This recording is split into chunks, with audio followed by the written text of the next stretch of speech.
యేసు ప్రభు పేరిట మరి కుమారులందరికీ వందనాలు. దేవుడు మళ్ళీ మన జ్ఞాపకం చేసుకొని ఆయన ప్రేమించిన సమయానికి ఆయుష్కారానికి దేవుడు నామం కలుగు గాక. ఈరోజు దేవుడు మనకి ఇచ్చిన వర్తమానం మార్క్స్ వార్త 4వ అధ్యాయం 35వ వచనం. ఆ దినమే సాయంకాలం అయినప్పుడు ఆయన అద్దరికి పోవుదమని వారితో చెప్పగా వారు జనులను పంపివేసి ఆయనను ఉన్నపాటున చిన్న దోణిలో తీసుకొని పోయిరి. ఆయన వెంబడి మరికొన్ని దోణులు వచ్చెను. ఈ సభలో దేవుడు తన వాక్య భాగంలో ఆయన మనందరి వినికిడిలో దీవించి ఆశీర్వదించును గాక. ఆమేన్. ఆ దినమే సాయంకాలం అయినప్పుడు ఆయన అద్దరికి పోదమని వారితో చెప్పెను. యేసు ప్రభువారు తన 12 మంది శిష్యులతోనూ జనసమూహంతోనూ ఆ దరికి పోదామని ఒక మాట అని ఆ సముద్రం దాటి ఆ దరికి వెళ్ళారు. ఏ ఊరు వెళ్ళారో అసలు ఆ దరిలో ఏముందో ఒక 5వ అధ్యాయంలో మొదటి వచ్చిన భాగం కొన్ని వచనాలు చదువుదాం. వారా సముద్రమునకు అద్దరినున్న గెరాసేనుల దేశమునకు వచ్చిరి. ఆయన దోణి దిగగానే అపవిత్రాత్మ పట్టినవాడొకడు సమాధుల్లో నుండి వచ్చి ఆయనకు ఎదురుపడెను. వాడు సమాధులలో వాసం చేసేడివాడు. సంకెళ్లతోనైనను ఎవడునూ వాణ్ణి బంధింపలేకపోయెను. పలుమారు వాణ్ణి కాళ్ళకును చేతులకును సంకెళ్ళు వేసి బంధించినను వాడు ఆ చేతి సంకెళ్ళు తెంపి కాళ్ళ సంకెళ్లను తుత్తునీలుగా చేసెను గనుక ఎవడునూ వాణ్ణి సాధుపరచలేకపోయెను. వాడు ఎల్లప్పుడూ రాత్రింబవళ్ళు సమాధులలోనూ కొండలలోనూ కేకలు వేయుచు తన్ను తాను రాళ్లతో గాయపరుచుకొనుచూ ఉండెను. వాడు దూరం నుండి యేసును చూచి పరిగెత్తుకొని వచ్చి ఆయనకు నమస్కారం చేసి, యేసు, సర్వోన్నతుడైన దేవుని కుమారుడా, నాతో నీకేమి? నన్ను బాధపరచుకుమని దేవుని పేరిట నీకు ఆనబెట్టుచున్నానని బిగ్గరగా కేకలు వేశాను. చాలా విషయాలు ఉన్నాయి ఆ అధ్యాయం అంతటిలో. మనం చదివిన వచనాలే ఇప్పుడు చాలా ఎక్కువ ధ్యానం చేసుకోవచ్చు. చదివిన వచనాలన్నీ చెప్పుకుంటే మనకు టైం కొద్దిగా 2-3 అయిపోతాను. కాబట్టి చాలా విషయాలు మీకు చెప్తాను. చాలా జాగ్రత్త విందాం. చాలా సార్లు విన్నాం ఈ వాక్యం, విన్నామా లేదా? చాలా సార్లు ఈ మాటలు విన్నాం. ఎన్నిసార్లు దేవుని వాక్యం చదివినా విన్నా మరలా ఎప్పటికీ నూతనంగానే ఉంది. ఈ వాక్యం నేను అంతకుముందు విన్నానులే, ఈ వాక్యం నేను ఇంతకుముందు చదివానులే అంతే కాదు. ఎన్నిసార్లు వింటూ వచ్చినా దేవుని వాక్యం మరలా ఎప్పటికీ నూతనంగానే ఉంది. కాబట్టి జాగ్రత్తగా వినండి. సుమారు 2000 సంవత్సరాల కిందట యేసు ప్రభు వారు భూమి మీద ఉన్నప్పుడు జరిగిన సంఘటన మరియు సంభాషణ ఇది. యేసు ప్రభు వారు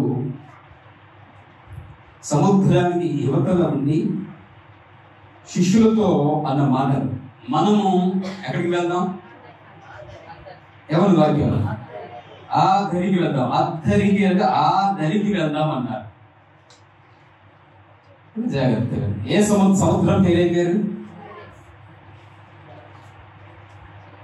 గలిలయ సముద్రం. ఏం పేరు? గలిలయ సముద్రం. సముద్రం గలిలయ సముద్రం. యేసు ప్రభు వారు ఇక్కడ ఉన్నారు. ఇక్కడ నుంచి యేసు ప్రభు వారు అన్న మాట ఏంటంటే, మనము ఆ దరికి వెళ్దాం. ఈ దరిలో ఒక ఊరు ఉంది, ఒక ప్రాంతం ఉంది. సముద్రానికి ఇటువైపు ఒక ప్రాంతం ఉంది, ఉందా లేదా? మనకు కృష్ణా నది ఉంది. కృష్ణా నదికి ఇటువైపు ఊర్లు ఉన్నాయి, ఇటువైపు ఊర్లు ఉన్నాయి. ఇటువైపు మన ఎన్టీఆర్ జిల్లా కృష్ణా జిల్లా, ఇటువైపు గుంటూరు జిల్లా, పల్నాడు జిల్లా ఎలాగుందో అలాగున ఈ గలిలయ సముద్రానికి యేసు ప్రభువారు ఇటువైపు ఉన్నారు. ఇటువైపు ఊర్లు ఉన్నాయి, ఇటువైపు ఊర్లు ఉన్నాయి. ఇప్పుడు యేసు ప్రభువారి శిష్యులతో ఏమన్నారంటే, మనము ఆ దరికి వెళ్ళుదాము. కాబట్టి మిగతాదంతా రాత్రి విన్నాం కదా, మనకు గుర్తుందా లేదా? మిగతాదంతా రాత్రి విన్నాం కాబట్టి ఇప్పుడు మనం ఆ విషయాన్ని స్కిప్ చేసి ముందుకు వెళ్తాం. ఇటువైపు ఉన్న ఊరి పేరు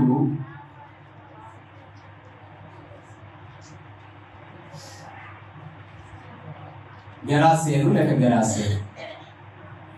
ఇటువైపు ఉన్న ఊరు. ఇటువైపు కూడా ఒక ఊరు ఉంది. ఈ ఊరి పేరు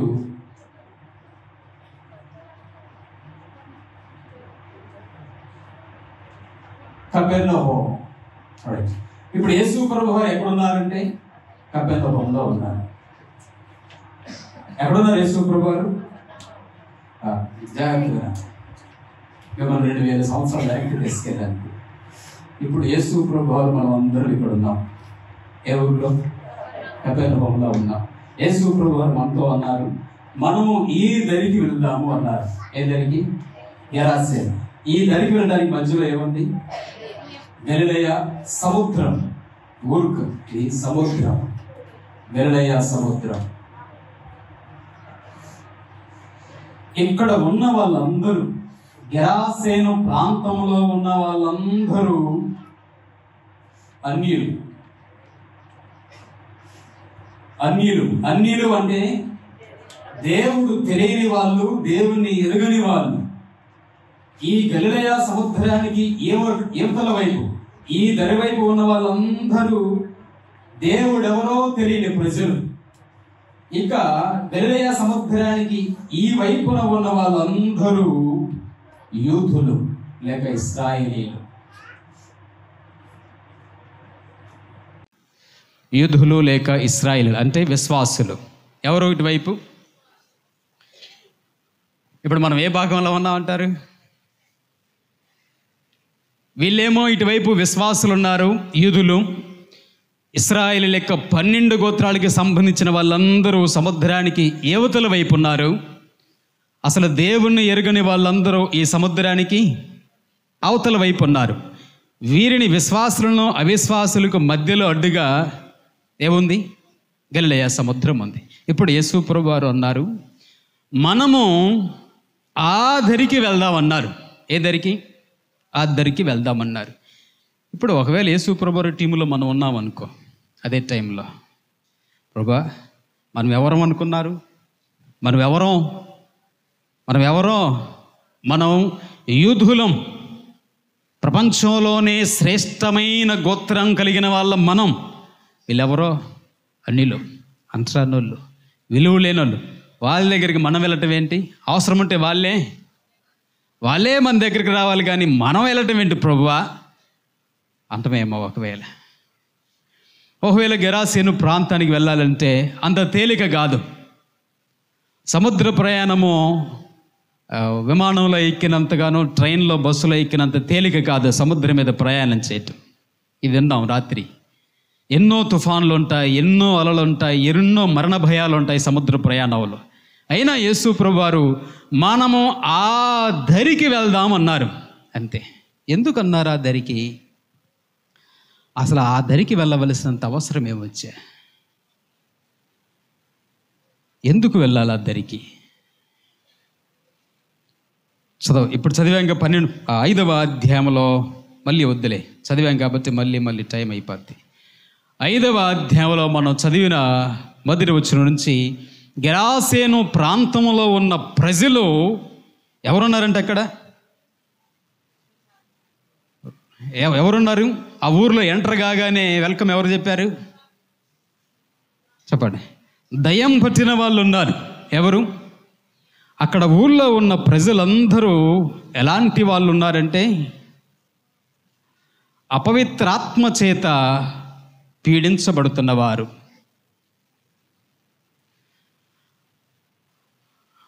అపవిత్రాత్మ చేత పీడించబడుతున్న ప్రజలు గెరాసేను ప్రాంతంలో ఉన్నారు.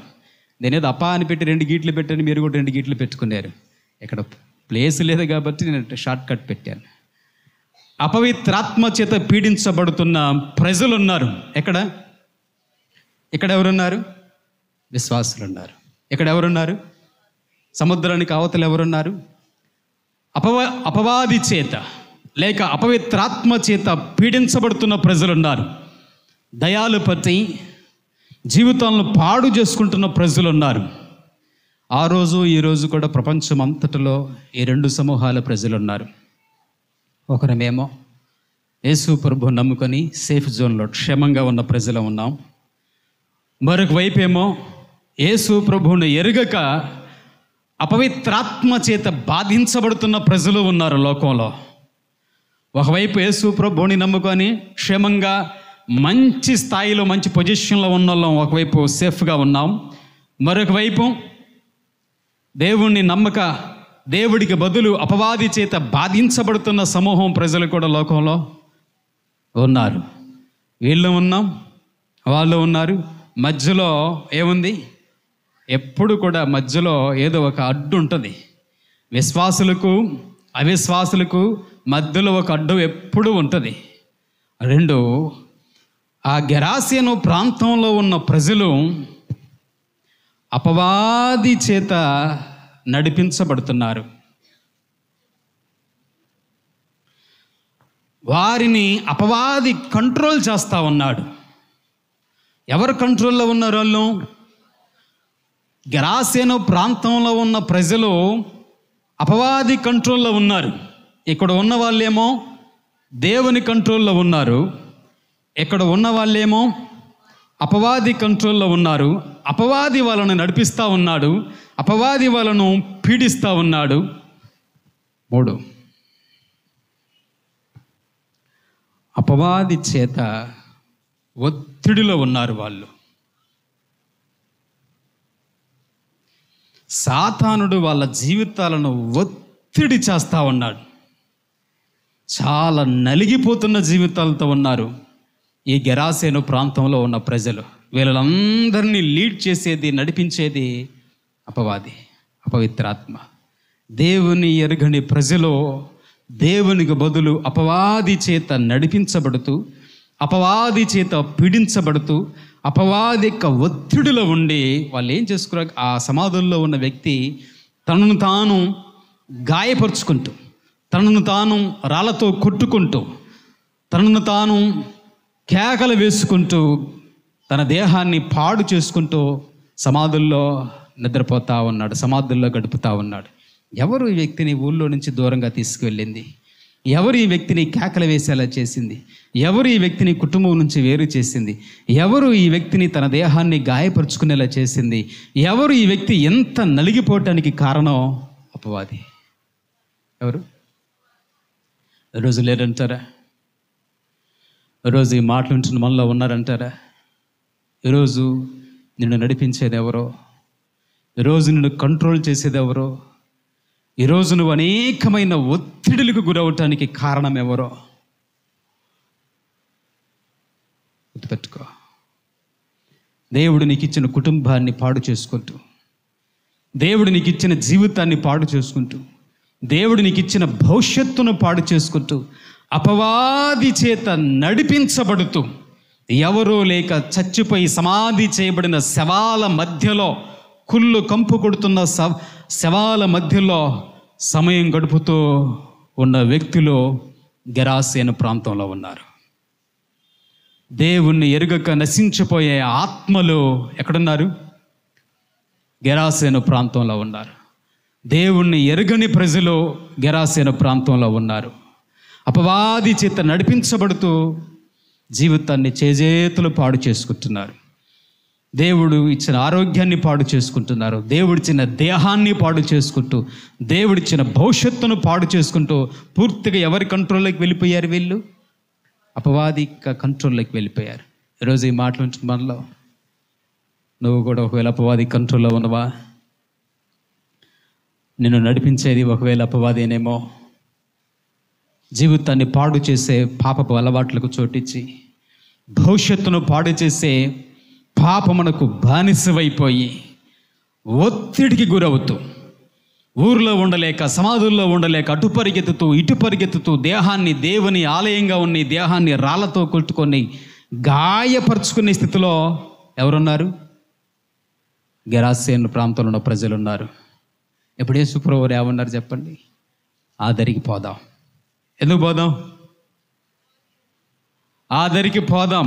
ఎందుకు పోదాం? ఇప్పుడు మనం ఉంటే యేసుప్రభు టీంలో మనం ఏమంటాం? ప్రభువా వద్దొద్దో, ఆ దరికి పోకూడదు. అక్కడున్న వాళ్ళు ఎవరు మంచోళ్ళు కాదు, అక్కడున్న వాళ్ళు ఎవరు పద్ధతి గల మనుషులు కాదు, అక్కడున్న వాళ్ళందరూ దయ్యాలు పట్టిన వాళ్ళు ఉన్నారు. ఇక్కడున్న దయ్యాలు దాదాపుగా 5,000 నుండి 10,000 దయ్యాలు ఉన్నాయి. దాన్నే సేన అన్నారు. రోమ్లో సేన అంటే సైన్యంలో ఒక విభాగం. సేన అంటే 5 నుండి 10,000 మంది మధ్యలో ఉన్న సైనిక బలాన్ని సేన అంటారు రోమ్లో. కాబట్టి ఇక్కడ దాదాపుగా 5,000 నుండి 10,000 దయ్యాలు ఉన్నాయి. యేసు ప్రభు టీంలో మనం అంటాం, ప్రభు వద్దు, ఆ ప్రాంతం అంతా దయ్యాల చేత నిండి ఉన్న ప్రాంతం, మనం ఎందుకు అనవసరంగా అడుగు పెట్టడం, మనం ఎందుకు లేనిపోని శ్రమలు తెచ్చుకోవటం, ఈ దయ్యాల బట్టిన వాళ్ళ దగ్గరికి వెళ్ళడానికి మనం ఎందుకు మన ప్రాణాల మీదకు తెచ్చుకోవాలా, ఈ సముద్రాన్ని దాటాలా, తుఫాన్లు ఎదుర్కోవాలా, మన ప్రాణాల మీదకు తెచ్చుకొని ఈ దయ్యాల బట్టిన వాళ్ళ దగ్గరికి ఏంటి పని మనకు చెప్పండి.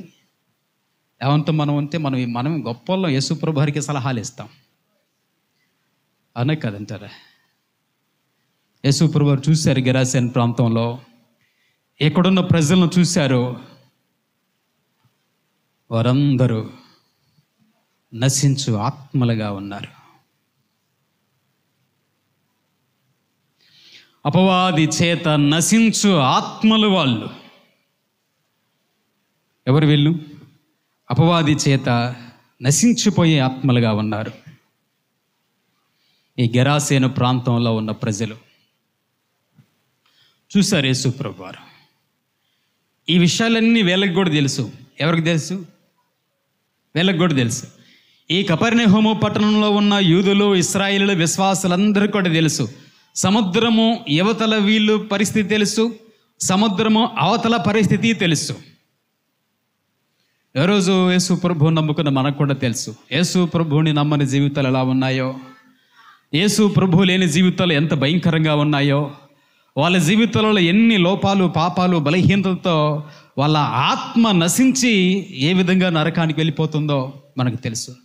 ఆ అపవాది, అపవిత్రాత్మ మనుషులను ఎంత బలహీనులుగా చేసి వారిని కుటుంబం నుంచి దూరం చేస్తూ, మనుషుల నుంచి దూరం చేస్తూ, రక్త సంబంధం నుంచి దూరం చేస్తూ నశించిపోయే ఆత్మలుగా నరకానికి ఎలా తీసుకుపోతున్నాడో మనం చూస్తున్నావా లేదా? కాబట్టి యేసు ప్రభువు అన్నారు, మనం ఆ దరికి వెళ్దాం. ఇదంతా ఆ ఒక్క వచనం కోసం, ఇంకా వాక్యం లోపలికి వెళ్ళాం మనం. ఇదంతా ఏంటది? 35వ వచనంలో ఉంది. ఏంటది? ఆ దరికి పోదాం. ఎందుకు ఆ దరికి పోవాలి అంటే ఇదన్నమాట కారణం. ఎందుకు ఆ దరికి పోవాలా? ఆ దరికి ఎందుకు పోవాలా? ఈ దరినే ఉండొచ్చు కదా కపెర్నహూము పట్టణంలోనే. ఆ దరికి ఎందుకు పోవాలంటే అద్దరిన ఉన్న గెరాసేను అనే పట్టణంలో ఎలాంటి ప్రజలు ఉన్నారు, అలాంటి ప్రజలు ఉన్నారు కాబట్టి పోవాలా. సరే, ఇప్పుడు దయ్యాలు పట్టిన ప్రాంతానికి బయలుదేరారు యేసు ప్రభు వారు. ఏ టైంలో బయలుదేరుతాం? ఇప్పుడు చూడండి ఒకసారి 35వ వచనం మళ్ళీ. ఆ దినమే సాయంకాలం అయినప్పుడు ఆయన అద్దరికి పోవుదామని వారితో చెప్పగా. ఎప్పుడంటే సాయంత్రం పూట బయలుదేరితే ఎప్పటికి చేరుకోవాలా?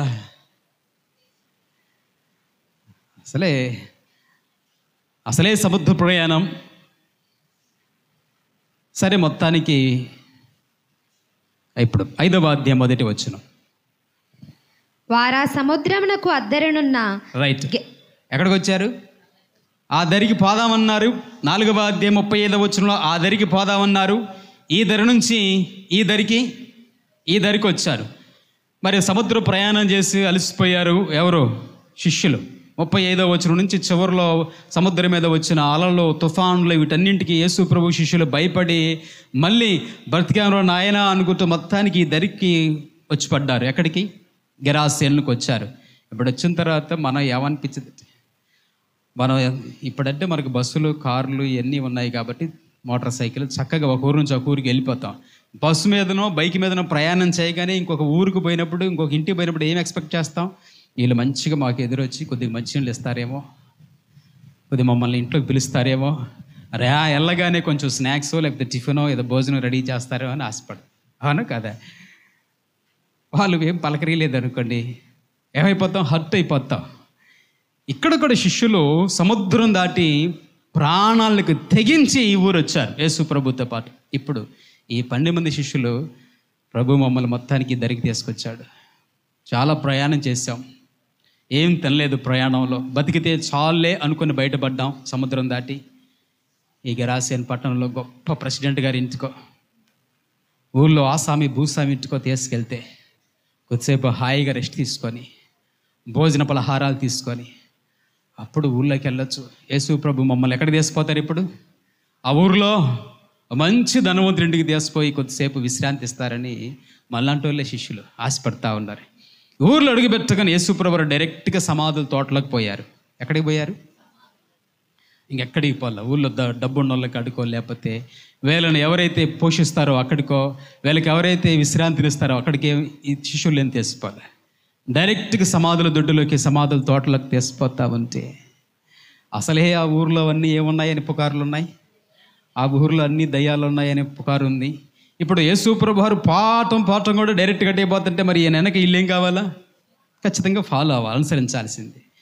ఇప్పుడు యేసుప్రభు వెనక మనమే ఉన్నాం అనుకో, ఏమంటాం? ప్రభువా మీరు కొద్దిగా రాంగ్ డైరెక్షన్లో వెళ్తున్నట్టున్నారు. ఊరు అటు కాదు, ఊరెటు, ఊరు ఇటు, సమాధులు ఇటు. మీరెటు వెళ్తున్నారు? ఊరు అనుకొని సమాధుల్లోకి వెళ్తున్నారు ప్రభు అని మనం సలహా ఇస్తాం యేసు ప్రభు వారికి. అదే కదా, ప్రభువుకి అంత తెలుసు. ప్రభువారు ఏం ఊరు అనుకొని సమాధుల్లోకి ఏం పోవట్లే. ఆయన సమాధుల తోటలోకే యేసు ప్రభువారు వెళ్తూ ఉన్నారు.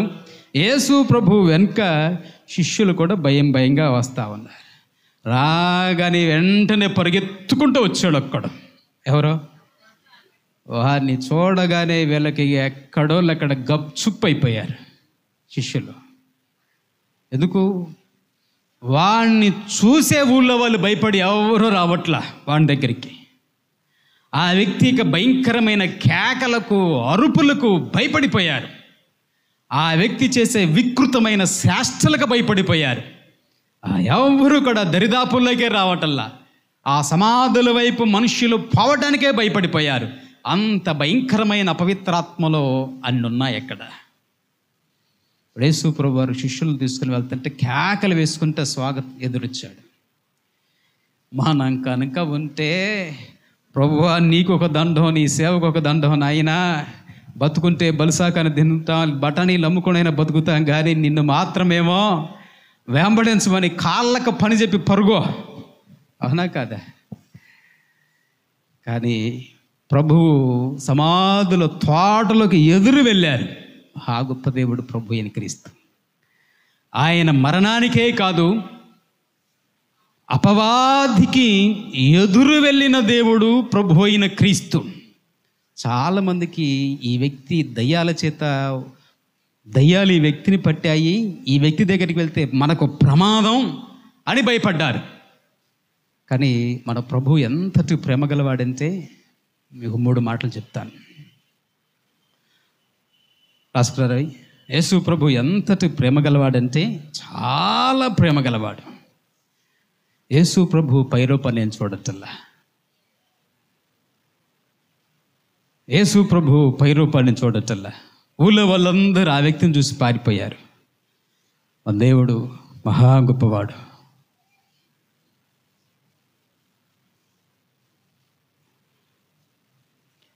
ఈ వ్యక్తిలో ఉన్న అపవిత్ర ఆత్మలను బట్టి ఈ వ్యక్తిని అందరూ వదిలేశారు.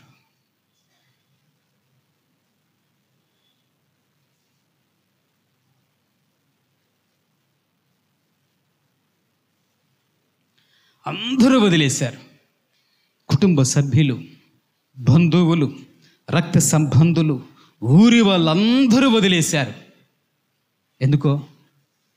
ఆ వ్యక్తిలో ఉన్న ఆ బలహీనతలను బట్టి, అపవిత్రతను బట్టి, అపవిత్ర ఆత్మలను బట్టి అందరూ వదిలేశారు. కానీ మన దేవుడు మాత్రం విడిచిపెట్టలే. మన మహా గొప్ప దేవుడు ఈ వ్యక్తి యొక్క పరిస్థితిని చూసి, అందరూ నిన్ను విడిచిపెట్టినా నేను నిన్ను విడిచిపెట్టే దేవుణ్ణి కాదు. గొప్ప మాటలవి. అందరూ నిన్ను ఒంటరిని చేశారు, నేను నిన్ను వదిలిపెట్టేవాడను కాదు.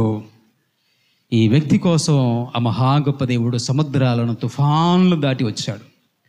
ఈరోజు నీ జీవితంలో కూడా ఒకవేళ నీ వాళ్ళెవ్వరూ నిన్ను పట్టించుకోకపోయినా, నీ వాళ్ళందరూ నిన్ను ఒంటరిని చేసిన దేవుడు అంటాడు, నేను నిన్ను విడిచిపెట్టువాడను కాను.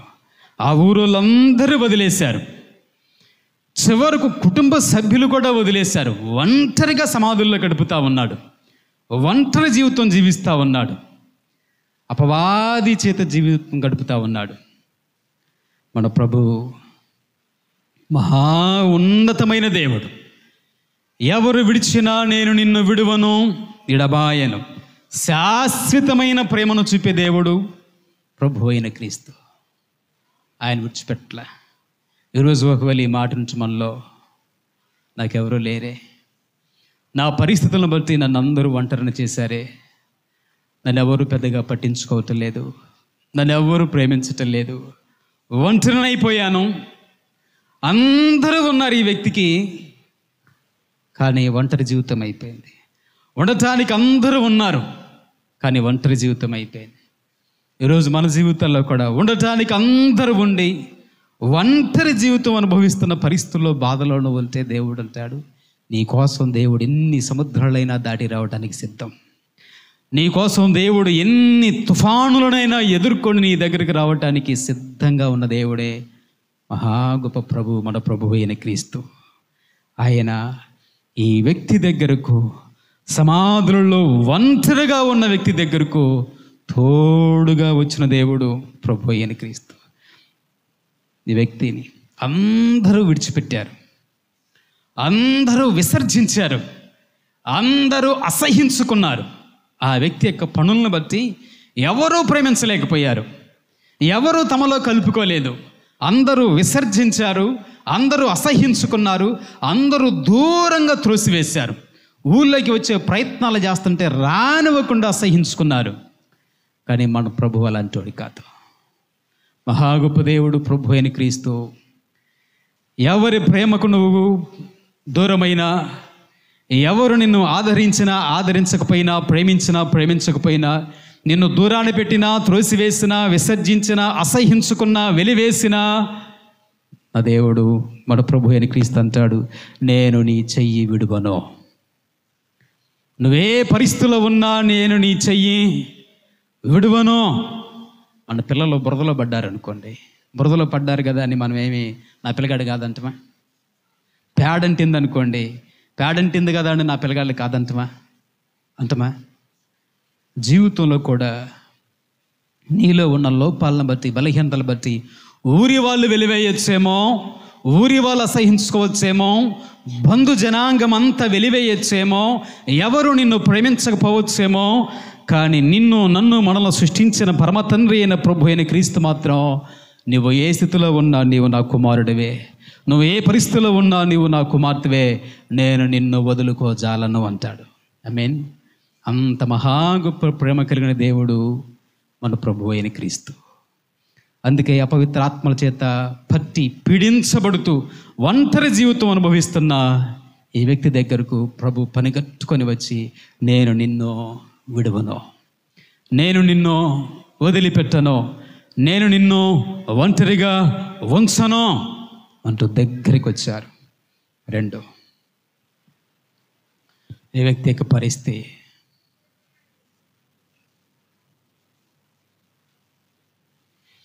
ఎవరు బాగు చేయలేరని అందరూ వదిలేశారు. ఇవి అసలు నిన్నెవరు బాగు చేయలేరు. మనం కూడా చాలాసార్లు ఈ డైలాగ్ మాట చెప్తా ఉంటాం. అసలు నీకు నీ జీవితం నిన్నెవరు బాగు చేయలేరు, పో. అసలు నీకు ఎన్ని చెప్పినా నువ్వు వినట్లేదు, నువ్వు ఎన్ని చెప్పినా నువ్వు మారట్లేదు, అసలు నిన్నెవరు బాగు చేయలేరు. ఇదే మాట ఆ రోజున ఆ వ్యక్తితో అన్నారు. సంఖ్యలు వేసాం, గొలుసులతో కట్టేసాం, అయినా ఏం చేయటల్లా. సంఖ్యలు వేసిన తెంచుకుంటున్నావు, గొలుసులతో కట్టేసిన తెంచుకుంటున్న గడ్డి పోచలాగా వాటన్ని తెంపేస్తున్నావు, నిన్ను ఎవరం బాగు చేయటం మా వల్ల కాదని వదిలేశారు. ఈరోజు చాలా పరిస్థితుల్లో యవనస్తుల్లోనో చిన్నపిల్లల్లోనో దారి తప్పిపోయినప్పుడు, లోకంలోకి వెళ్తున్నప్పుడు చెప్పాల్సిన విద్యాబుద్ధులు మంచి మాటలు అన్నీ చెప్పిన తర్వాత చివరిగా ఫైనల్గా మనం ఇచ్చే స్టేట్మెంట్ మన మాట కూడా ఇదే, నిన్ను ఎవరు బాగు చేయలేరు, ఆ దేవుడే బాగు చేయాలి. ఏ దయ్యం పట్టినంతో కూడా కుటుంబస్తులు, బంధువులు అన్న మాటలు అవే, ఇక నిన్నెవ్వరు బాగు చేయలేరు. చెప్పాల్సిందంతా చెప్పావు, చేయాల్సిందంతా చేస్తావు, ఇక నీ బతుకునిది, ఇక నిన్నెవ్వరు బాగు చేయలేరు. ఈరోజు మన ప్రభు, మన మహా గొప్ప దేవుడు యేసు ప్రభు అనే మాట, ఎవరు నిన్ను పట్టించుకోకపోయినా, నీ జీవితాన్ని ఎవరు బాగు చేయకపోయినా, నీ జీవితాన్ని పట్టించుకొని బాగు చేసే దేవుడు ఒక ఆయన ఉన్నాడు. ఆయనే ప్రభు అయిన క్రీస్తు. ఆమేన్. ఎవరి వల్ల కానిది, ఎవరి తరం కానిది నా దేవుడు, మన దేవుడు బాగు చేయగలడు. జీవితాన్ని బాగు చేయటానికి, ఎవరికి నువ్వు బాగుపడవు, ఇక ఎవరు నిన్ను బాగు చేయలేరు అన్న జీవితాన్ని సైతం బాగు చేయగల ప్రేమగల సర్వశక్తిమంతుడు ప్రభువైన క్రీస్తు. ఇక జీవితం ఇంతే, ఎవరు బాగు చేయలేరు అంటాం. ఎవరు బాగు చేయలేకపోవచ్చు, ఏ మనుష్యుడు బాగు చేయలేకపోవచ్చు. కానీ మన దేవుడికి సమస్తమో సాధ్యమే. ఆయన సర్వశక్తిమంతుడైన దేవుడు. ఈ దయ్యం పట్టిన వాళ్ళలో 2వ లక్షణం 3.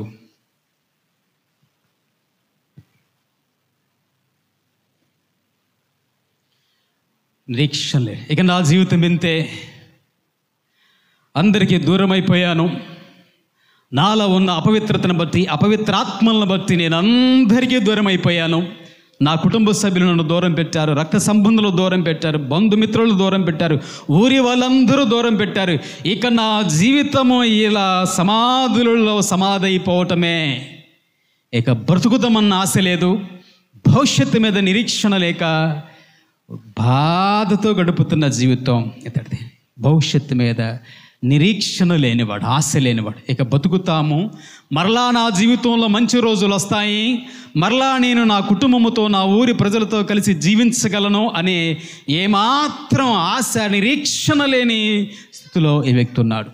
ఈరోజు ఈ మాట ఉంచిన మనలో ఒకవేళ నువ్వు అదే పరిస్థితిలో ఉన్నవేమో. ఈరోజు నీకున్న బాధను బట్టో, నీకున్న కష్టాన్ని బట్టో, నీకున్న వేదనను బట్టో, శ్రమను బట్టో ఇక నేను మరలా దీనిలో నుంచి బయటపడి మరలా బాగా బ్రతకగలుగుతున్నా, ఈ పరిస్థితుల్లో, ఈ సమస్యల్లోనే ఒకవేళ నేను చచ్చిపోయి సమాధిని అయిపోతానేమో, ఇక నాకు మరలా మంచి రోజులు వస్తాయా అని నిరీక్షణ లేని స్థితిలో ఒకవేళ ఈరోజు నువ్వు ఉంటే, దేవుడు నీతో మాట్లాడే మాట, నిరీక్షణ లేని జీవితానికి మరలా ఆశను కల్పించి జీవితాన్ని చిగురింప చేయగల మహా గొప్ప శక్తిమంతుడు మన ప్రభు అయిన క్రీస్తు. ఎండిన ఎడారిల్లో నీటి ఓటలను ప్రవహింపగల చేయగల దేవుడు ప్రభు అయిన క్రీస్తు. ఎండిన మొద్దు నుండి మరలా చిగురింపగల చేయగల దేవుడు మన ప్రభు అయిన క్రీస్తు. కాబట్టి ఏమి నిరాశపడిపోవాల్సిన పని లేదు, ఏమి కృంగిపోవాల్సిన పని లేదు. ఇక నా బ్రతికింతే, నా జీవితం అంతే, ఇక నాకు చావే తప్ప నాకు బ్రతుకు లేదు, భవిష్యత్తు లేదని ఏమి జీవితం అంతటితోటి తనువు చాలించాల్సిన పని ఏమీ లేదు. నన్ను మనల్ని సృష్టించిన దేవుడు మహా గొప్ప దేవుడు. ఆయన సర్వశక్తిమంతుడు, సర్వాధికారైన దేవుడు. ఇప్పుడు చెప్పండి, ఎందుకన్నాడు అద్దరికి పోదామని? ఎందుకన్నాడు అద్దరికి పోదామని? అద్దరికి పోదమో ఎందుకో? ఇక్కడ ఒక ఆయన ఉన్నాడు, అందరి చేత వదిలిపెట్టబడి ప్రేమకు దూరమైన వ్యక్తి ఉన్నాడు. ఎవరు బాగు చేయటం మా వల్ల కాదు అని విడిచిపెట్టిన ఒక వ్యక్తి ఉన్నాడు. తనకు ఇక భవిష్యత్తు లేదు, బ్రతుకు లేదు, నా జీవితం ఇంతే, ఇక నేను చచ్చిపోయి సమాధి అవ్వటమే వీళ్ళందరితో పాటు అని ఏమాత్రం బ్రతుకు మీద ఆశ లేక నిరీక్షణ లేని ఒక వ్యక్తి ఉన్నాడు. ఈ ఒక్క వ్యక్తి కోసం మన ప్రభువైన క్రీస్తు ఏం దాటాల్సి వచ్చింది? సముద్రాన్ని దాటి, సముద్రంలో ఉండే తుఫానులను ఎదుర్కొని వెళ్ళటానికి ఇష్టపడ్డాడు. ఎంత ప్రేమ అండి యేసు ప్రభు వారికి మనమంటే. ఏముంది ఈ వ్యక్తిలో గొప్పతనం? ఏముంది మనలో యోగ్యత? ప్రభువుకి ఎంత ప్రేమో ఒక్క వ్యక్తి పట్ల కూడాను. మనం ఎప్పుడైనా ఎవరినైనా సేవకు వెళ్ళాలంటే, పలానూరు వెళ్ళండి సేవకు అంటే, అక్కడ కనీసం ఒక 20 మంది ఉన్నారా, కనీసం ఒక 10 మంది ఉన్నా, 15 మంది ఉన్నారా అంటాం. ఇక్కడ ఎంతమంది ఉన్నారు? ఒక్కడు. దేవునిలో, ప్రభువులో ఒక్కరు కూడా చాలా విలువైన వాళ్ళు, చాలా ముఖ్యమైన వాళ్ళు. నశించిపోయే ఒక్క ఆత్మ చాలా ముఖ్యమైనది. దేవుని పని చేయటానికి ఒక్కరు చాలు, 100 మంది అవసరం లేదు. ఒక్కరు. ఎవరు? ఒక్కరు. ఈ ఒక్క వ్యక్తి కోసం యేసు ప్రభువారు అంత ప్రాణాలు తెగించి సముద్ర తుఫానులు దాటుకొని ఇక్కడికి వచ్చారు. సరే, కొంచెం ముందుకు వెళ్దాం. వచ్చిన తర్వాత మొత్తానికి యేసు ప్రభువారు ఇక్కడ ఆ వచనాలన్నీ చెప్పట్లేదు. చెప్పాను, వచనాలన్నీ చెప్తా ఉంటే ఇన్ని మాటలు వస్తాయి. అంత పెద్ద విషయాలు, అంత లోతైన మాటలు అక్కడ ఉన్నాయి. ఈ బోర్డు పట్టదు, ఇంకా అన్ని మాటలు ఉన్నాయి. కాబట్టి నేను ఆ టయాన్ని బట్టి స్కిప్ చేస్తున్నాను. వేరంటే యేసు ప్రభు వారు వచ్చారు, ఆ వ్యక్తిని స్వస్థపరిచారు. స్వస్థపరిచిన తర్వాత కొంచెం స్కిప్ చేసి ముందుకు వెళ్ళిపోతారు. 21వ వచ్చారు. యేసు మరలా దోణి ఎక్కి అద్దరికి వెళ్ళినప్పుడు. రైట్, చాలు. యేసు ప్రభువారు ఇక్కడికి వచ్చిన పని అయిపోయింది. ఓకేనా? ఇక్కడికి వచ్చారు, ఇక్కడికి వచ్చిన పని అయిపోయింది. పని అయిపోయిన తర్వాత మళ్ళీ ఏమయ్యారు? మళ్ళీ ఇప్పుడు మళ్ళీ ఎక్కడికి వచ్చారు చెప్పండి? మళ్ళీ కపెర్నహూముకి వచ్చారు. ఇక్కడ నుంచి గెరాసేనుకి వచ్చారు. ఆ దరికి వెళ్దామన్నారు. ఇక్కడ చేయాల్సిన పని ఆయన పూర్తి చేశారు. ఆ దయ్యం పడిన వ్యక్తిని స్వస్థపరిచారు. అయిపోయింది. ఇక్కడ నుంచి మళ్ళీ ఎక్కడికి వచ్చారు? కపెర్నహూము పట్టణానికి వచ్చారు. ఎవరి దగ్గరికి వచ్చారు? మన దగ్గరికి వచ్చారు. ఇక్కడ ఎవరున్నారు? విశ్వాసులు ఉన్నాం కదా, మన దగ్గరికి వచ్చారు. ఆ మాట మీరు బాధపడబాకండి. అసలు యేసు ప్రభువారు ఎందుకు వెళ్ళాలో నువ్వు వెళ్ళొచ్చుగా. యేసు ప్రభువారే ఎందుకు వెళ్ళాలి అన్యుల దగ్గరికి? ఇక్కడ విశ్వాసులు ఉన్నారుగా, మామూలు యూదులై వీళ్ళు 12 గోత్రాలలో ఉన్నారు. మామూలు వల్ల అదే అంటే అబ్రహాం గారు మాకు తండ్రి అని చెప్పుకునే విశ్వాసులు వీళ్ళు వెళ్ళొచ్చుగా. ఎక్కడికి? ఈ ప్రాంతంలో యేసు ప్రభు గురించి తెలియదు, అపవిత్రాత్మలు ఉన్నాయి. వీళ్ళే వెళ్ళి ప్రార్థన చేసి వాళ్ళకి యేసు ప్రభు సువార్త ప్రకటించవచ్చుగా. ఎందుకు వీళ్ళు వెళ్ళాలా? ఈరోజు భూమి మీద కూడా జరిగేది ఇదే. నువ్వు యేసు ప్రభువుని నమ్ముకున్నావు, నువ్వు సేఫ్ జోన్లో ఉన్నావు. నువ్వు ఏమనుకుంటుంటే నేను చచ్చిపోయినా పరలోకం పోతానండి అంటావు. ఇటు పక్కోళ్ళేమో దయ్యాల చేత, అపవిత్రాత్మల చేత, సాతానుడి చేత నడిపించబడే జీవితాలను పాడు చేసుకొని, పతనం చేసుకొని, నశించిపోయి నరకానికి పోయే స్థితిలో ఇటువైపు వాళ్ళు ఉన్నారు. ఒడ్డు మీద ఉండి నాకేమైంది, హాయిగా నేను తినొచ్చు, హాయిగా నా కుటుంబంలో నేను ఉండొచ్చు, నాకేం పట్టా, నేను ఎందుకు పోయి ఎంత రిస్క్, సముద్రాలు దాటి తుఫాన్లు దాటి పోవాలా నేను? ఎంత రిస్క్ నాకు అవసరమా? ఏం చేయొచ్చు నేను హాయిగా ఇంట్లో. అవును కదా? ఆ రోజున ఉన్నట్లుగానే ఈ రోజుల్లో కూడా విశ్వాసులు ఉన్నాం. భారం లేని వాళ్ళు, నశించిపోతున్న ఆత్మల పట్ల భారం లేని వాళ్ళు. అందుకే దేవుడు పౌలు భక్తుడు అంటాడు, వారు దేవుని కంటే సుఖానుభవము కలిగిన వాళ్ళు. ఏంటది? ఎక్కువ ఎప్పుడు విశ్వాసం మనం సుఖం సుఖం సుఖం సుఖం చూస్తాం. అంతే కంఫర్ట్ జోన్. కూర్చోటానికి కూడా కంఫర్ట్ కూర్చుంటాం. కంఫర్ట్గా లేకపోతే మనం సెట్ అవ్వలేం. అంతా ఎక్కడ వండటానికి, తినటానికి, కూర్చోటానికి, వినటానికి, ఏది చేసినా కంఫర్ట్గా ఉంటాం. ఎప్పుడు కూడా గుర్తుపెట్టండి, అన్కంఫర్టబుల్ ప్లేసెస్ ఏమైతే ఉంటాయో, అన్కంఫర్టబుల్ సిచ్యువేషన్ అయినా ప్లేస్ అయినా అవే డూయింగ్ ఏ మిరాకిల్ అంటారు. ఎప్పుడు కూడా కంఫర్ట్గా ఉండే దగ్గర దేవుడు అద్భుతాలు ఏం చేయడం. ఎప్పుడైతే పరిస్థితులు ప్రతికూలంగా ఉంటాయో అక్కడ దేవుడు ఎక్కువ అద్భుతాలు చేస్తారు మన జీవితంలో. వీళ్ళు కూడా అంతా బాగానే ఉంది, కానీ వీళ్ళు పోవాలంటే సముద్రం దాటి పోవాలా, సముద్రంలో తుఫాన్లు ఎదుర్కోవాలా, మాకు అవసరమా ఇన్ని బాధలు. ఎప్పుడన్నా మనకు తెలిసిన వాళ్ళు ఒకళ్ళు ఎవరైనా హాస్పిటల్లో ఉన్నారనుకోండి, హాస్పిటల్లో ఉన్నారు, వెళ్తామా ప్రార్థన చేయడానికైనా, కనీసం చూడటానికి, పలకరించడానికైనా? మనం కామన్గా చెప్పే ఒక డైలాగ్ ఏంటి తెలుసా? వెళ్దాం అనుకున్నాంలే కానండి మాకు టైం చాలేదు. వెళ్ళాలనుకున్నాంలే కానీ మేము ఇంటి దగ్గర ఉండే ప్రార్థన చేసాం.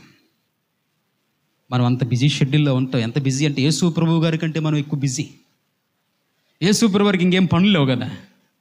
యేసు ప్రభు గారికి బాగా తెలుసు, నేను ఉండేది భూమి మీద ఇంకా 3.5 సంవత్సరాలే. ఎన్ని సంవత్సరాలు? నేను భూమి మీద ఉండేది 3.5 సంవత్సరాలే. 3.5 సంవత్సరాలు ప్రపంచంలో ఉన్న ఎక్కువ ప్రాంతాలకు ఎక్కువ సువార్తను తీసుకెళ్లాల్సిన పని ఆయన మీద ఉంది, గొప్ప భారం ఉంది. మనకేమో 3.5 సంవత్సరాల కంటే కూడా చాలా ఉంది, కానీ మనమేమో టైం దొరకలేదంటే, తీరిక దొరకలేదంటే. నశించిపోతున్న ఆత్మల దగ్గరికి వెళ్ళటానికి కొంచెం కూడా రిస్క్ బేర్ చెయ్యం. మనం ఏం చెయ్యం? కొంచెం కూడా కష్టం అనిపిస్తే కష్టాన్ని స్కిప్ చేసి పక్కన పెట్టేసి సైలెంట్గా ఉంటాం.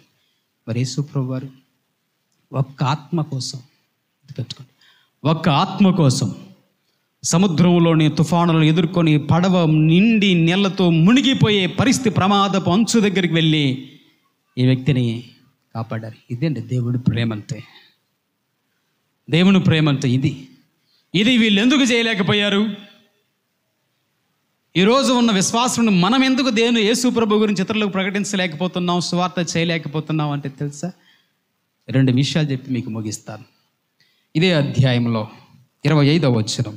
12 ఏళ్ల నుండి రక్తస్రావ రోగం కలిగిన ఒక స్త్రీ ఉండెను. ఆమె అనేక వైద్యముల చేత ఎన్నో తిప్పలు పడి తనకు కలిగినదంతయు వ్యయం చేసుకొని ఎంత మాత్రమును ప్రయోజనము లేక మరింత సంకటపడెను. రైట్. అదే అధ్యాయంలో 42వ వచనం. ఆమె 12 సంవత్సరముల ప్రాయం గలది. వెంటనే వారు బహుగా విస్మయం పొందిరి. రైట్. చదివిన 2 వచన భాగాల్లో కామన్గా ఒక మాట ఉంది. ఏంటది?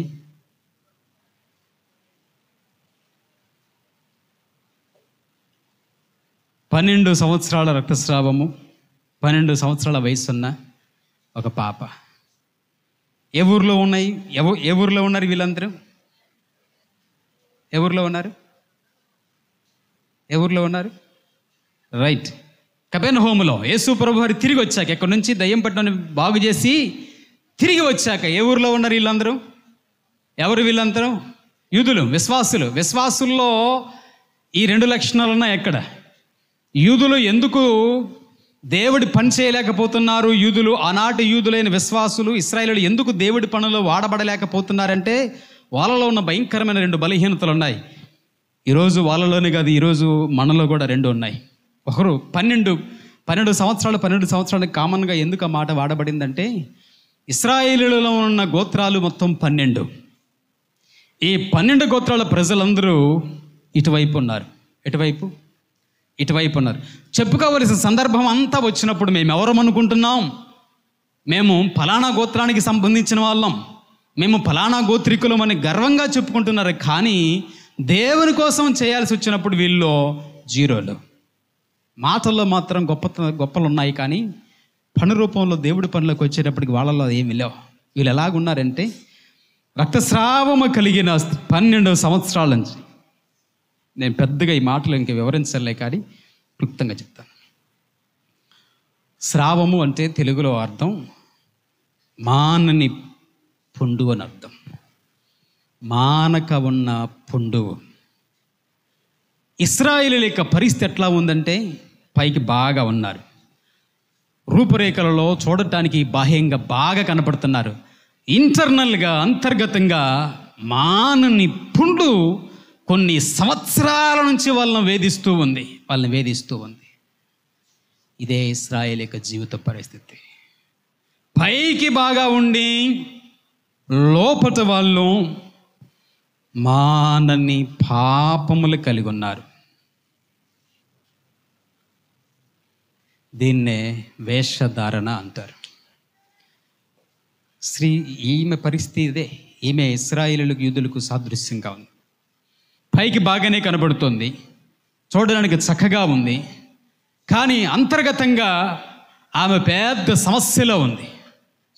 మానని రోగము, మానని వ్యాధి, మానని బలహీనత ఎన్నో సంవత్సరాల నుంచి ఆమెను వేధిస్తూ ఉంది.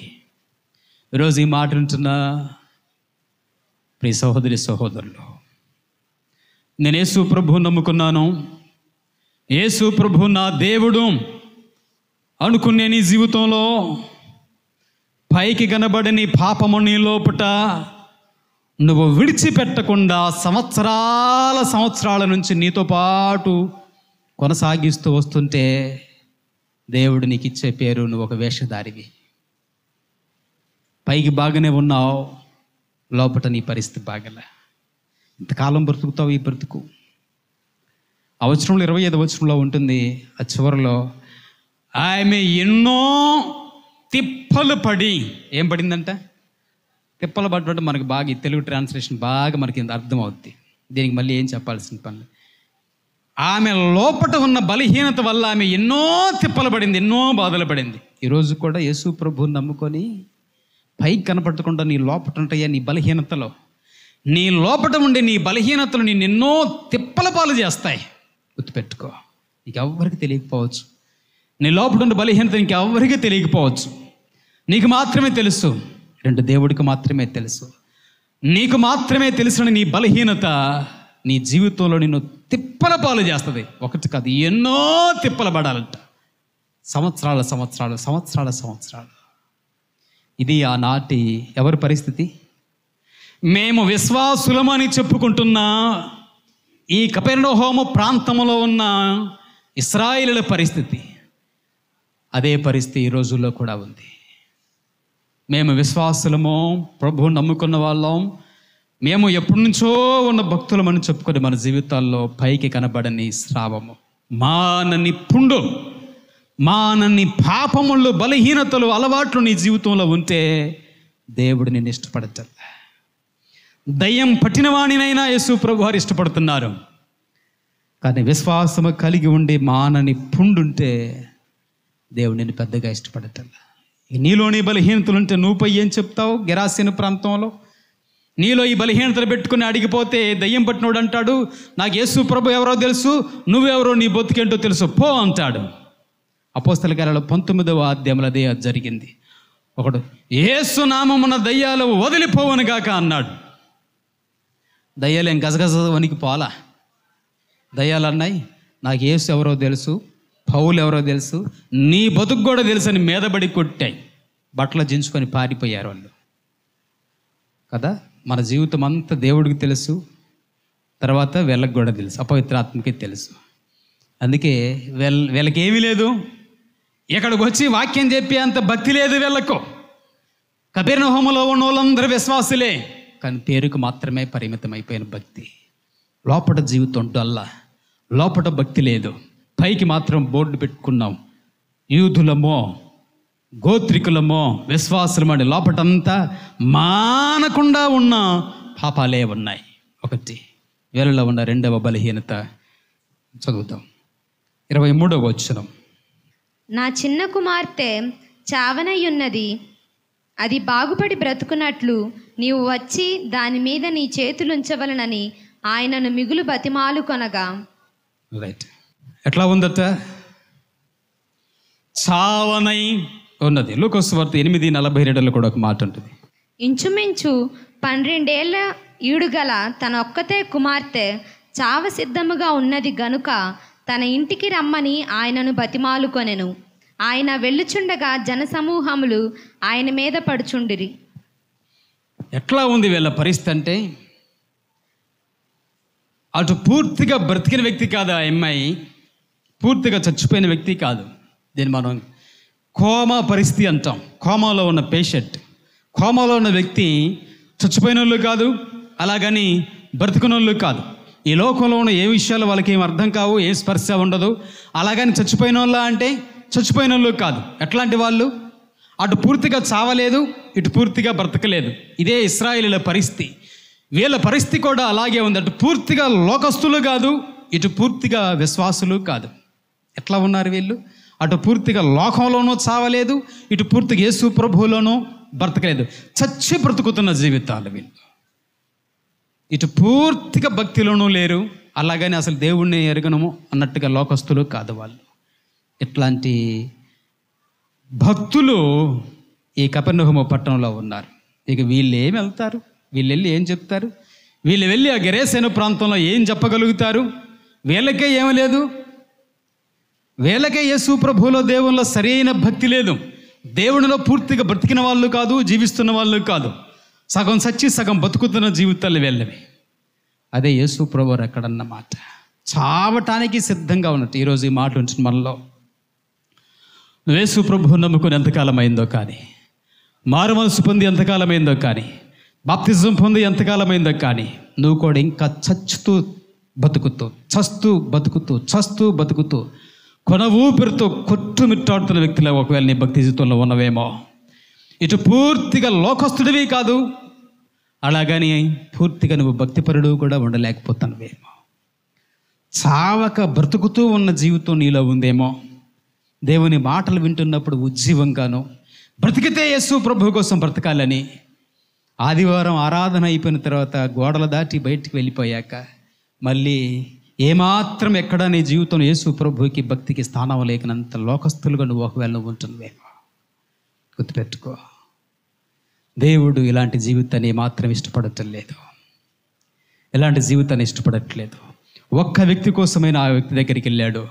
చూద్దాం ఆ వ్యక్తి ఎంత గొప్పగా ఉన్నాడో. లూకాసు వార్త ముగించుకుందాం. 8వ అధ్యాయం 35వ వచనం. జనులు జరిగిన దానిని చూడవెళ్ళి యేసునొద్దకు వచ్చి దయ్యములు వదిలిపోయిన మనుష్యుడు బట్టలు కట్టుకొని స్వస్థచిత్తుడై యేసు పాదముల యొద్ద కూర్చుండట చూచి భయపడిరి. రైట్, దయ్యం పట్టి బాగుపడిన వ్యక్తి ఎక్కడ కూర్చున్నాడట? ఏముంది వాక్యంలో? యేసు ప్రభు పాదాల దగ్గర సిట్ రైట్గా బాచపట్ల వేసుకొని బుద్ధిగా కూర్చున్నాడట. ఎవరు? దయ్యం పట్టిన వ్యక్తి. యేసు ప్రభు వారి గురించి కూడా 3 మాటలు చెప్తాను మీకు త్వరగా.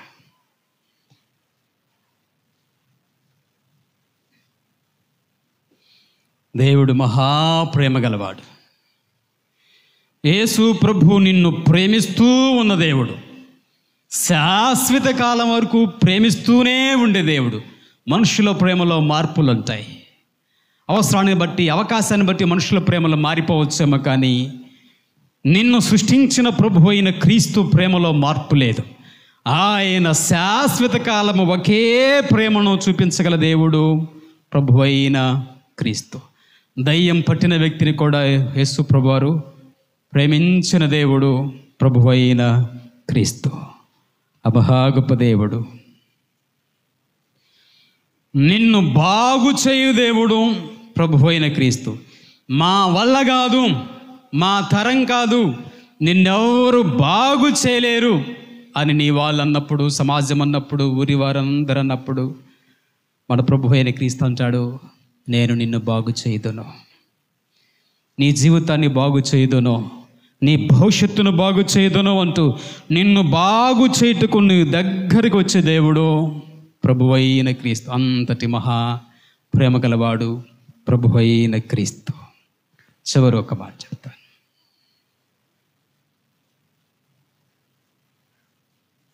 మంచి మనిషిగా మార్చు దేవుడు ప్రభు అయిన క్రీస్తు.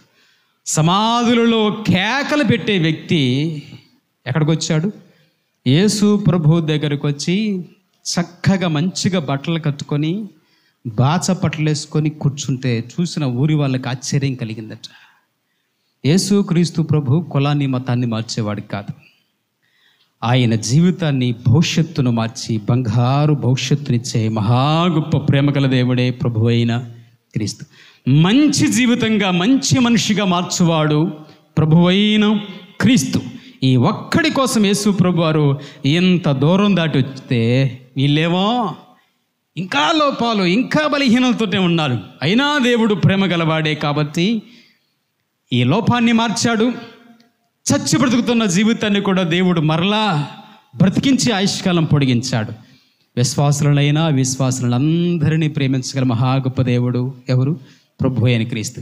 ఈ ఒక్కడు గెరాసేన ప్రాంతంలో ఒక్కడు బుద్ధిమంతుడై, తర్వాత అదే అధ్యాయంలో మార్కు సువార్త 5వ అధ్యాయం 20వ వచనంలో, వాడు వెళ్ళి యేసు తనకు చేసినవన్నీయు దెక్కపోలిలో ప్రకటింపనారంభింపగా అందరూ ఆశ్చర్యపడిరి. రైట్. బాగుపడిన వ్యక్తి వెళ్ళి దెకపోలి అనేది గ్రీక్ భాష పదం. తెలుగులో దెకపోలి అంటే 10 ఊర్లు అని అర్థం. 10 ఊర్లు. ఈ వ్యక్తి వెళ్ళిపోయి 10 ఊర్లలో యేసు ప్రభు గురించి ప్రకటించాడట. ఎన్ని ఊర్లో? మనం ఎన్ని ఊర్లో ప్రకటించుంటాం ఎప్పుడైనా యేసు ప్రభు గురించి? యేసు ప్రభు గురించి ప్రకటించలేకపోయినా మారిన మన జీవితమే గొప్ప సాక్ష్యం. నీ సాక్ష్యం చెప్పచ్చు. నీ సాక్ష్యమే ఒక సువార్త చెప్పడం రాకపోతే నీ సాక్ష్యమే ఒక సువార్త అవుతుంది. ఒకప్పుడు నీ జీవితం యేసు ప్రభుని ఎలా నమ్ముకున్నావో, ప్రభువు నమ్ముకున్నది మారిన నీ జీవితమే ఒక సాక్ష్యం. ఈ వ్యక్తి 10 ఊర్లు తిరిగి యేసు ప్రభు గురించి ప్రకటించాడు. ఇప్పుడు చెప్పండి, యేసు ప్రభు వారు ఒక్క ఆత్మ కోసం ప్రయాసపడితే, ఒక్క ఆత్మ బాగుపడ్డాక 10 ఊరుల్లో సువార్త ప్రకటించాడు. ఎంత గొప్ప భాగ్యం. ఈరోజు మనం ప్రకటించే సువార్తలో నువ్వు ఒక్క వ్యక్తిని ప్రభువుకి స్వార్థ ప్రకటించి ప్రభు దగ్గర నడిపిస్తే ఆ వ్యక్తి రేపు 10 ఊర్లో ప్రకటించే గొప్ప సేవకుడు అవ్వచ్చు, గొప్ప భారం కల విశ్వాసం అవ్వచ్చు, సంఘంలో గొప్ప నాయకుడు కావచ్చు. ఆ వ్యక్తిని దేవుడు ఎంత గొప్పగా వాడుకుంటాడో మనం ఏం ఎరుగుతామో. మనం చేయాల్సిన పనంతా ఈ కపెర్నహూము పట్టణంలో కూర్చున్న ప్రజల్లాగా కూర్చోకూడదు. దాటుకొని, సమస్యలను దాటుకొని, రక్షణ లేక అపవిత్రాత్మ చేత నడిపించబడుతూ, పీడించబడుతూ, జీవితాలను పాడు చేసుకొని నశించి నరకానికి పోతున్న ఆత్మలను జీవితాల్ని మంచి మనుషులుగా మార్చి జీవితాన్ని నిలబెట్టి ప్రభు దగ్గరకు నడిపించి కుటుంబం జీవితం నిలబెట్టడమే గొప్ప భాగ్యం. ఆమేన్. ప్రార్థన చేసుకుందాం. తల నుంచి కళ్ళు మూసుకుందాం. ప్రార్థనలోకి పెంచుదాం.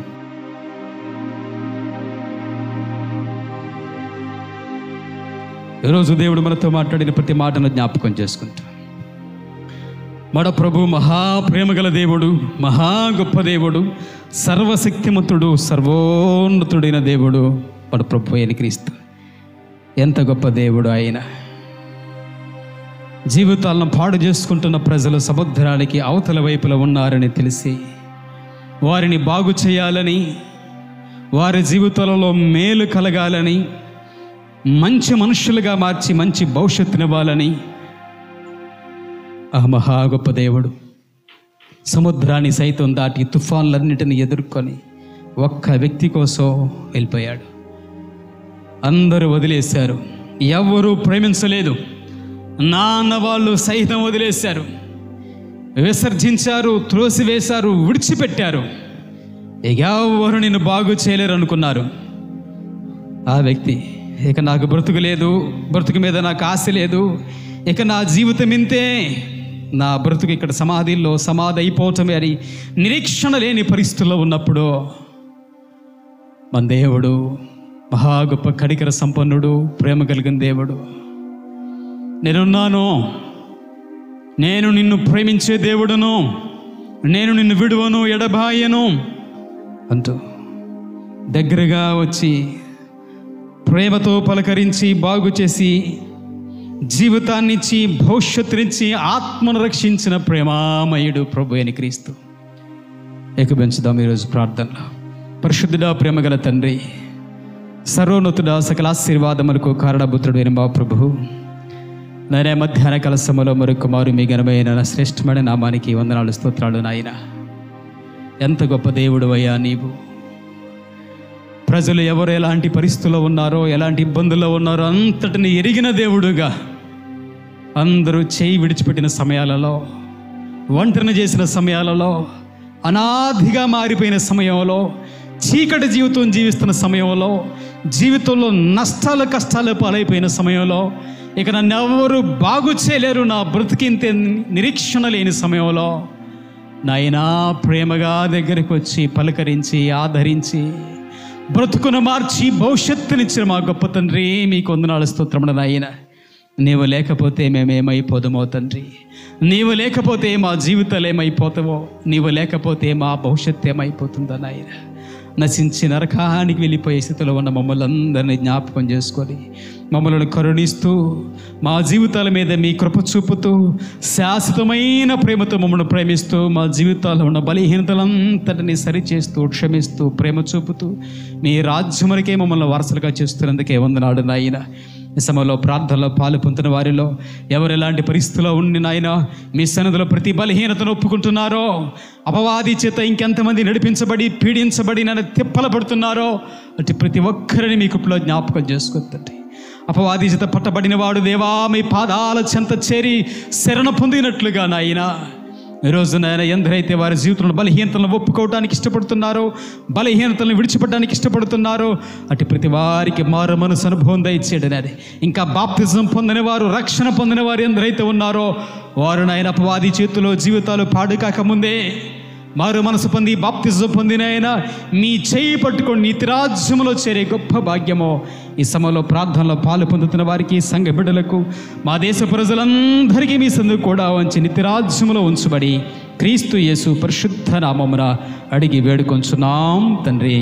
ఆమేన్. Praise the lord.